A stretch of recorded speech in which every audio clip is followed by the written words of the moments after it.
Trước khi tôi cảm ơn Ngài và các tôi tớ của Chúa và hội thánh của Ngài, hôm nay chúng ta học thiên đạo và nhân đạo. Như thế nào thiên đạo là nhân đạo? Tin lành là quyền phép của Đức Chúa Trời để cứu mọi kẻ tin. Vì tin lành này có bày tỏ sự công bình của Đức Chúa Trời bởi đức tin mà được. Roma chương 1 câu 16 17. Cho đến ngày nay, nhiều người vẫn chưa phân biệt được sự khác nhau giữa thiên đạo và đạo tin lành cứu rỗi của Đức Chúa Trời với các tôn giáo trong đời này.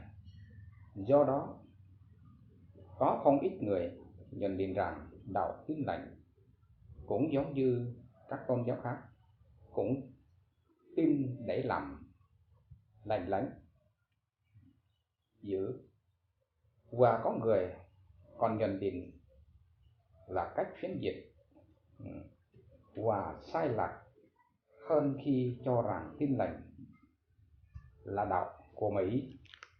Sự thật về vấn đề này như thế nào? Chương này tôi sẽ giải luận về đề tài thiên đạo và nhân đạo, hai đạo tôn giáo, để qua đó giúp quý ông bà anh chị em phân biệt sự khác nhau giữa thiên đạo tin lành cứu rỗi của Chúa với các tôn giáo trong đời này, hào tâm vui vẻ trên con đường theo Chúa và không hổ thẹn về đạo tin lành, vì là quyền phép của Đức Chúa Trời để cứu mọi kẻ tin. Roma chương 1 câu 16. Sự khác biệt giữa thiên đạo và nhân đạo. Dầu trên thế giới hiện nay có hàng ngàn tôn giáo khác nhau, nhưng tựa chung cũng chỉ có hai loại đạo giáo: thiên đạo và đạo nhân đạo. Một ý nghĩa chữ đạo và tôn giáo trong Hy văn là có ít nhất là ba từ chỉ đạo. Didocadia nghĩa là đạo lý, sự dạy dỗ, chánh táo. Ados nghĩa là đường đi. Logos nghĩa là đạo, ngôi lời Chúa Giêsu. Theo ngữ nghĩa thì đạo chỉ về Chúa Giêsu và những lời giáo huấn cao siêu của Đức Chúa Trời mặc khải trong Thánh Kinh. Trong Kinh Thánh không có chữ tôn giáo mà chỉ có chữ đạo theo nghĩa này. Từ điển Việt Nam giải nghĩa chữ tôn giáo là đường lối tu hành tin tưởng, lối một hay nhiều, vì thần làm chủ, với một giáo lý vững chắc, với một tổ chức chặt chẽ, luôn khuyên tín đồ làm lành lánh, dư để mau tới vào siêu thoát. Đặc điểm của tôn giáo là chú trọng về sự tổ chức các giáo điều và đường lối tu hành. Mục tiêu của các tôn giáo là cố gắng làm lành lánh dữ để tự vươn lên tới cõi phúc. Để hiểu rõ hơn, chúng ta cần phân tích hai từ thiên đạo và nhân đạo. Thiên đạo là hai đạo trời, là đạo tin lành, là đạo cứu rỗi phát ngôn từ Đức Chúa Trời, do Đức Chúa Trời ban xuống cho loài người, như Phước Âm Luca chương 2 câu 10-11 bà chép: đừng sợ chi, vì này ta báo cho các ngươi một tin lành, sẽ là một sự vui mừng lớn cho muôn dân. Ấy là hôm nay tại thành David đã sanh cho các ngươi một đấng cứu thế, là Christ, là Chúa. Chữ tin lành trong Hy văn là Emmanuel, nghĩa là tin tức tốt lành từ Chúa ban cho con người. Nội dung của tin lành: tin Chúa Giêsu giáng thế làm người cứu chuộc con người, chứ không phải là đạo tin lành theo để làm lành vì thiết tưởng Những người không theo tôn giáo nào vẫn phải làm lành, và làm lành lánh giữ chính là bản chất Chúa đặt để trong mỗi con người. Tin lành cũng không phải là đạo thể phản Protestant như một số giáo dân La Mã giấu cánh cho hội thánh cả tránh với ác ý bôi lọ. Do có nhiều sự hiểu lầm như vậy nên chúng ta cần phân biệt sự khác nhau giữa thiên đạo và nhân đạo. 3. Nhân đạo. Nhân đạo là hai tôn giáo, là những tôn giáo phát nguyên từ loài người, do con người sáng lập, không có yếu tố sự mặc khải của Chúa. Tôn giáo là sự cố gắng của con người vươn lên đi tìm chân lý, tìm thượng đế. Vì thế sự khác nhau mang tính đặc thù ở đây là trong tin lành thượng đế tìm đến với con người, còn trong các tôn giáo con người đi tìm thượng đế. Nên mãi mãi con người chẳng bao giờ tìm gặp Chúa được. Chỉ có một con đường duy nhất để con người có thể đến với thượng đế và nhận được sự tha tội lỗi, được cứu rỗi, và bởi con đường đó đưa con người đi vào thiên đàng. Con đường đó là đạo tin lành về phương pháp cứu rỗi của Chúa Giêsu. Con đường này được hình dung qua biểu đường thập tự giá như chiếc cầu nối giữa hai bờ vực thẳm để con người có thể đi vào nước trời. Ngoài Chúa ra không còn con đường nào khác nữa. Như Thánh Kinh đã khẳng định, chẳng có sự cứu rỗi trong đấng nào khác, vì dưới trời chẳng có danh nào khác ban cho loài người để chúng ta phải nhờ đó mà được cứu. Công vụ chương 4 câu 12 đã chép rõ. Hai lính đặc điểm của thiên đạo và nhân đạo. Một nhỏ đặc điểm tôn giáo con người. Đặc điểm của tôn giáo đời này là thường chú trọng và đặt nặng và tình hình thức và sự tổ chức, giáo điều triết lý, số lượng giáo dân, đường hướng hoạt động và sự giàu có về cơ sở vật chất, tiền bạc, như có tuần giáo hoàng nói về Savonarola. Ngày nay giáo hội không còn nói như Führer đã nói với người bạn ở cửa hẹp: ta không có vàng bạc khi hết. Savonarola liền trả lời: những giáo hội cũng không thể nói được phần sau của câu nói Führer. Nhân dân Đức Chúa Giêsu Christ ở Nazareth, hãy bước đi. Công vụ chương 3 câu 6. Thật vậy, có những tôn giáo có số lượng tín đồ khá đông, là có sự tổ chức đổ sộ và có một hệ thống giáo điệu vô cùng cao siêu, phức tạp đến nỗi chẳng mấy ai hiểu nổi. Thậm chí cả đến những giáo dân theo tôn giáo cả đời mà vẫn không hiểu bao nhiêu về giáo lý của tôn giáo mình tin theo. Trong một bài viết về chủ đề nhận xét tình hình tôn giáo tại Việt Nam, một chuyên gia tôn giáo chính phủ đã có lời nhận xét về tỷ lệ tri thức của giáo dân các tôn giáo đối với tôn giáo của mình như sau: tin lành 50%, các tôn giáo khác chỉ từ 7 đến 10%. 2. Đặc điểm của đạo tin lành Đức Chúa Trời. Một đạo tin lành phát nguyên từ Đức Chúa Trời. Đạo tin lành là có nguồn gốc từ Chúa, chứ không phải phát xuất từ loài người hay từ một quốc gia nào. Do vậy có một thực sự đáng buồn, đó là nhiều người dân Việt Nam vẫn còn hiểu sai đạo Chúa mà đạo cho rằng Tin Lành của Mỹ hoặc Tin Lành bỏ ông bà tổ tiên.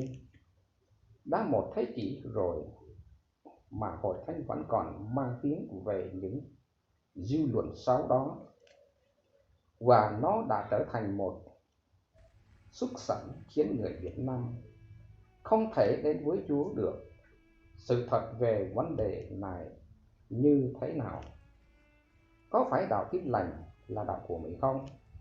Chắc chắn không, bởi vì trong Mỹ mới được Columbus tìm thấy năm 1492, còn ở nước Mỹ thì mãi đến ngày 4 tháng 7 1736 mới tuyên ngôn độc lập. Tin đến ngày nay mới hơn 200 năm. Vậy làm sao mới nói được Tin Lành là đạo của Mỹ được?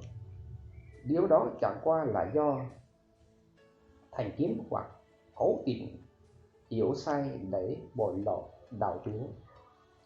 Nếu xét về địa dư thì Chúa Giêsu là người Do Thái, nên gọi là đạo Tin Lành là đạo Do Thái là có vẻ hợp lý hơn.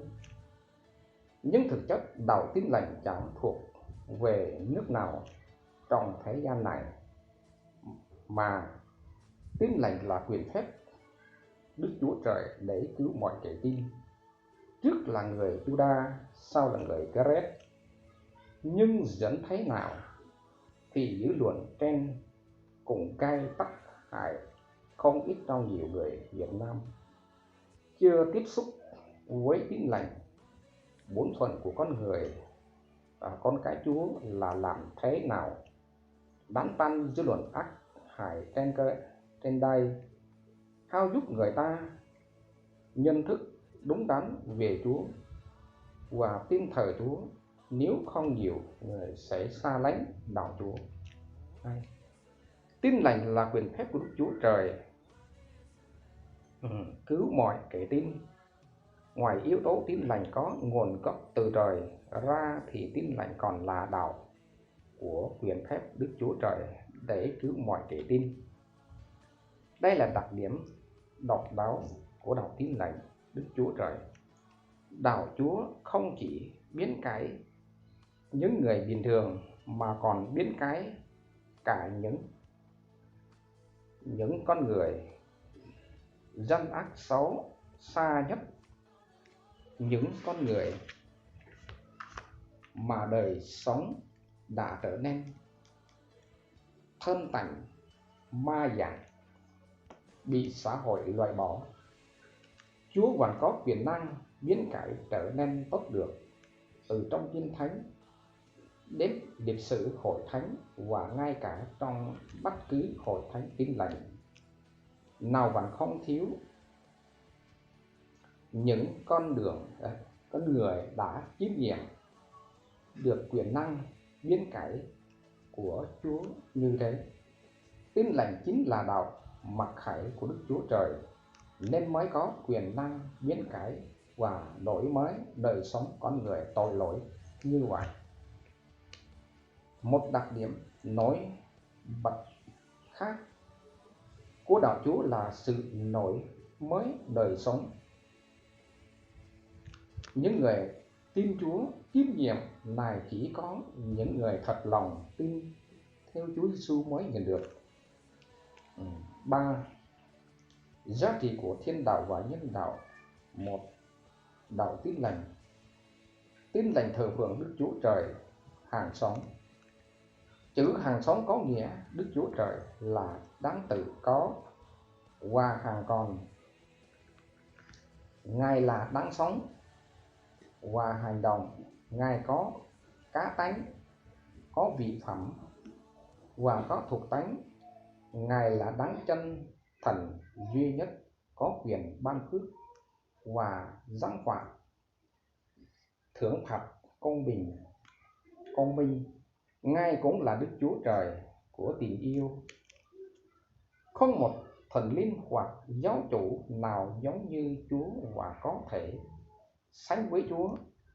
Thật vậy, đáng mà Tin Lành tôn thờ là một Đức Chúa Trời có ba ngôi quyền năng diệu kỳ. Ngài thể hiện tình yêu thương qua sự ban con độc sanh của Ngài là Chúa Giêsu.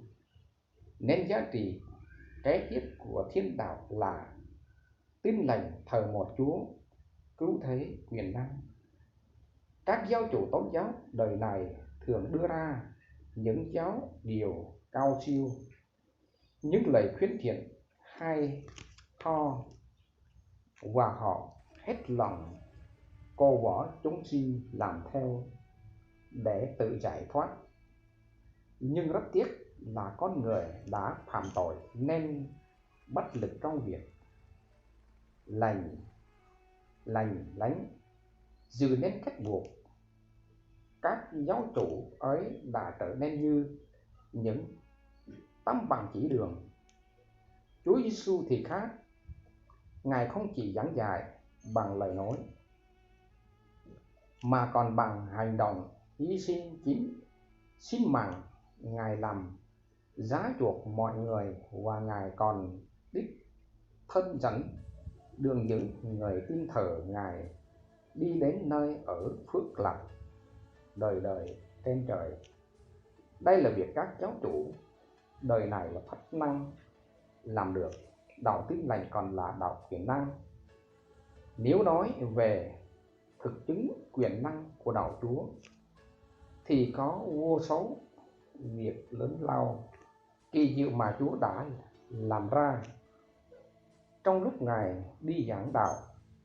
Và Chúa còn thi thố quyền năng cách lạ trên hội thánh và trên tôi con Chúa trong suốt dòng lịch sử hơn 2000 năm qua. Hiện giờ là có hàng triệu người tín nhiệm được quyền năng cứu chuộc của Chúa. Và các tôn giáo và đời này, chúng ta không phủ nhận giá trị của các tôn giáo đời này về một số các phương diện là những thiệt sử, sự tổ chức, triết lý, giáo điệu văn hóa, văn học, nghệ thuật, v.v. Chúng ta cũng không phủ nhận những đóng góp của họ về phương diện xã hội. Nhưng về phương diện tâm linh như sự tha tội, sự cứu rỗi và sự biết cái đời sống tội nhân thì các tôn giáo đời này là bất năng làm được, và họ càng không thể đưa con người vào thiên đàng. Dưới nhận quan của phương Thượng Đế thì tất cả các tôn giáo là sự cố gắng của con người đi tìm Thượng Đế, và vì phước từ phương pháp cứu rỗi của Chúa trên hết thảy, họ phải đi đến cái kết cuộc bị thẩm bị hư mất đời đời nơi quả ngục. Kinh Thánh xem các tôn giáo là sự lừa gạt của Satan để con người vào chốn hư mất đời đời, như Châm Ngôn chương 16 câu 15 chép. Có một con đường coi dường như tránh đắng cho loài người, nhưng cuối cùng nó thành ra nẻo cửa sự chết.